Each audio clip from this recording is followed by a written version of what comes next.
Assalamualaikum warahmatullahi wabarakatuh. Kembali lagi bersama saya Miftah Huda dalam Bicara Bola.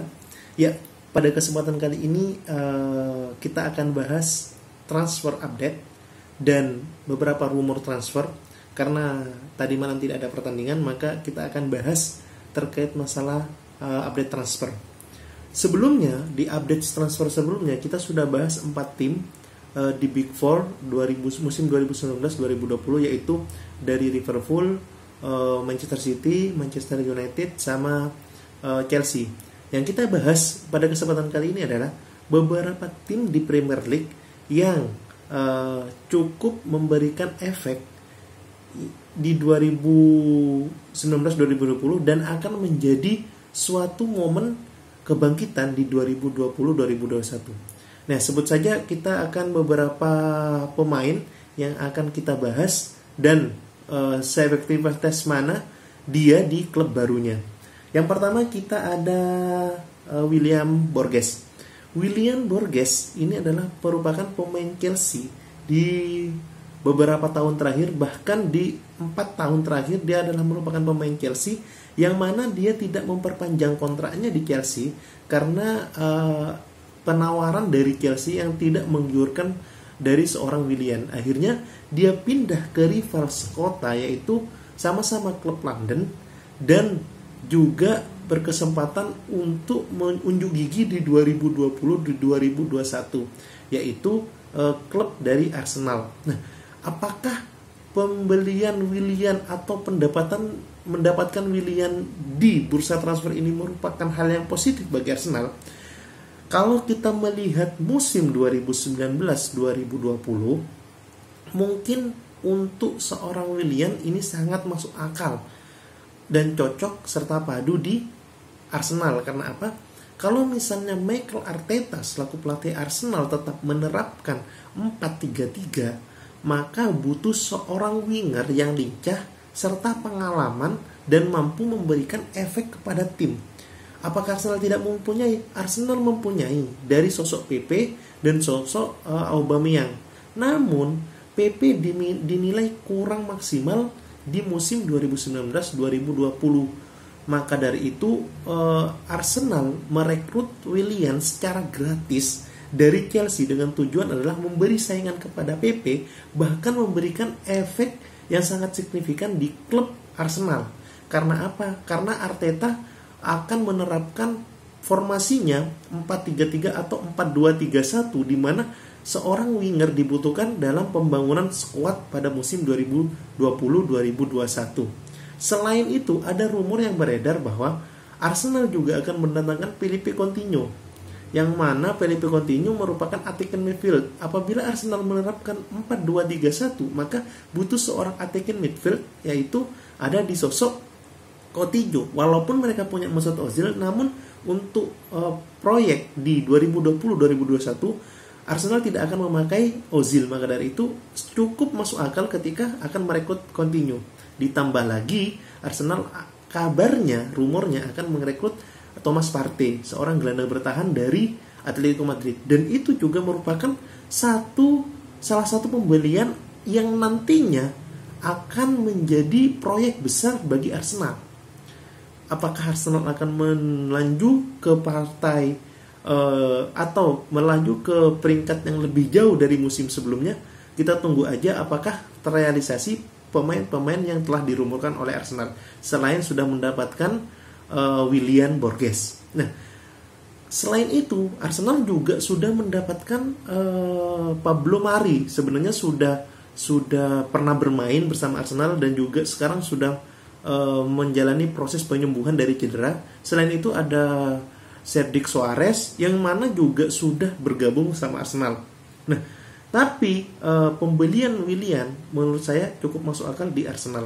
Kita tunggu pembelian Arsenal di beberapa hari ke depan dalam perekrutan Coutinho ataupun Thomas Partey. Kalau kita beranjak ke tim London lainnya, yaitu peringkat ke-6 musim lalu, Tottenham Hotspur.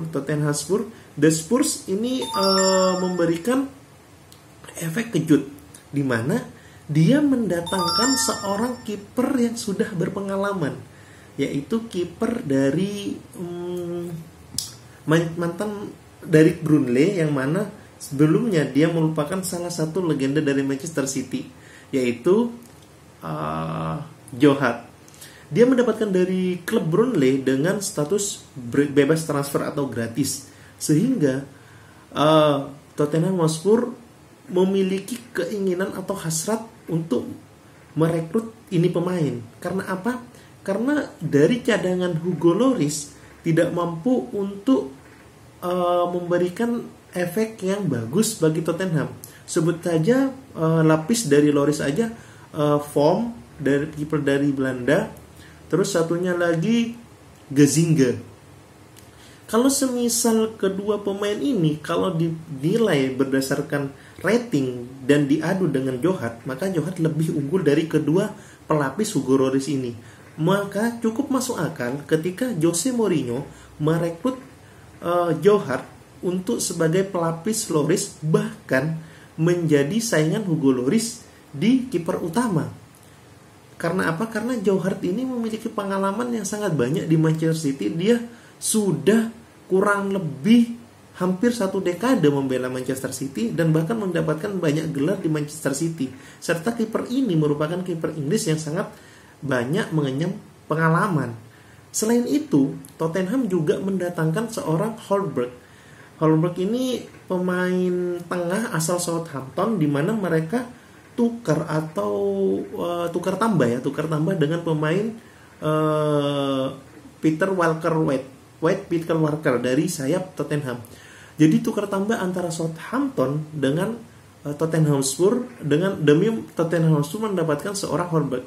Apakah Højbjerg ini dibutuhkan di Tottenham Hotspur? Iya, karena Tanguy Dembele, terus Eric Dyer serta Dele Alli ini angin-anginan. Yang konsisten di lini tengah dari Tottenham Hotspur ada Harry Winks.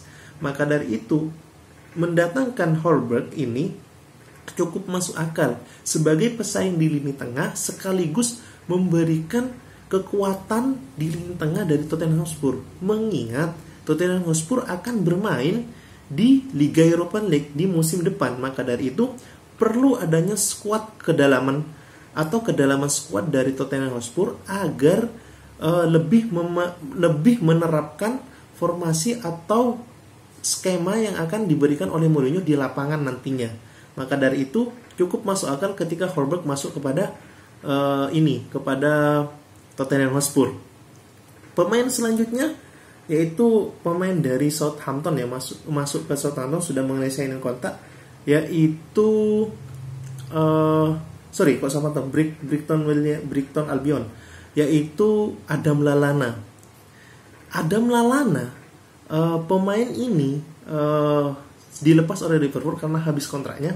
Namun pemain yang sudah berumur 32 tahun ini, apakah cocok bermain di Brighton Albion? Menurut saya cocok, karena di situ membutuhkan seorang attacking midfielder atau gelandang yang mampu memberikan supply kepada lini depan. Terlebih lagi di musim sebelumnya Brighton Albion ini menduduki peringkat bawah, maka dari itu butuh seorang sosok pengalaman, bahkan sang juara di Liverpool, untuk membuat timnya lebih bangkit lagi.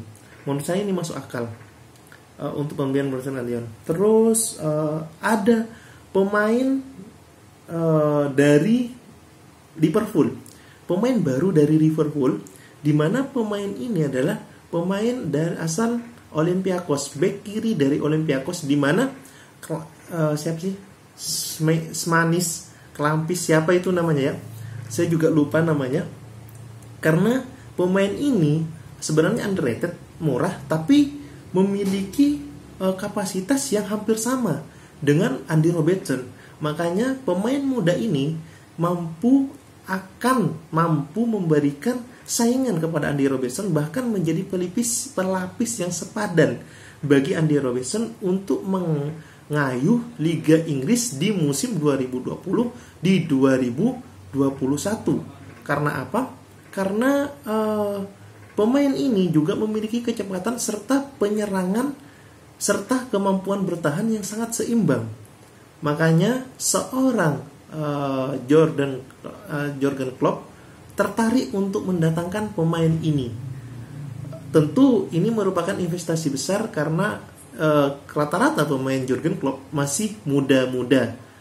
Sehingga patut kita tunggu sejauh mana pemain-pemain baru ini bisa bertahan atau mampu bertahan di Liga Inggris maupun di Liga Eropa sesuai dengan klub yang dibelanya masing-masing. Mungkin itu saja yang bisa disampaikan pada update transfer musim ini. Pada pekan ini mudah-mudahan ada update terbaru dari transfer yang akan ada dan memberikan kejutan kepada tim-tim di Liga Inggris nantinya. See you guys, sampai ketemu di review selanjutnya.